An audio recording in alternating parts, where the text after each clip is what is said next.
Secret tips સાથે પોચા Gujarati thepla detail recipe મેં ટાઇટલ પાસે આપેલી છે, તો ચટણી સાથે તમે ત્યાં ચેક કરી શકો. આ થેપલા તમે 3 થી 4 દિવસ સુધી ખાઈ શકો.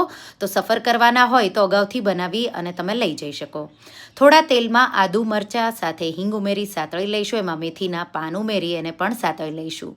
હવે અડધો કપ ખમણેલી દૂધીના લીધે થઈને બહુ સોફ્ટ એવા બનશે. આ રીતે સતળાઈ જાય એટલે એને ઠંડુ થવા દઈશું. હવે ઘઉંનો લોટ, ચણાનો લોટ, તલ, અજમો સાથે વરિયાળી, હળદર, લાલ મરચું, મીઠું, થોડું ગળપણ, ધાણા જીરું ઉમેરી બધું આ રીતે મિક્સ કરી દઈશું. દહીં ઉમેરીશું થોડું અમથું.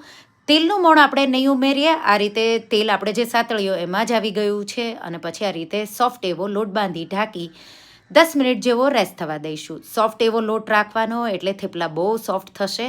પછી આ રીતે સૂકો લોટ લગાવી પાતળા થેપલા વણી લઈશું. અને પછી ગેસની ફ્લેમ મીડિયમ હાઈ રાખી અને થેપલાને આપણે કાચા પાકા શેકી પછી તેલમાં આ રીતે બે સાઈડથી સારી રીતે શેકી લેવાના. તો આ રીતે થેપલા તમારા સોફ્ટ બનશે. સાથે આપણે દૂધી સાતળીને લેશું તો એના લીધે પણ થેપલા બહુ જ સોફ્ટ એવા બનશે. અને થેપલાને તમે આ રીતે એકસાથે બનાવી ઠંડા કરી ઝીપલોક બેગમાં ભરી દેવાના. તો સફર કરવાના હોય ત્યારે પણ લઈ જઈ શકો. અને જે ચટણી મેં બનાવી છે એ પણ તમે 2-3 દિવસ સુધી સ્ટોર કરી શકો. તો ડિટેલ રેસિપી પાસે તમે ચેક કરી શકો ચટણી અને થેપલાની. Thank you for watching.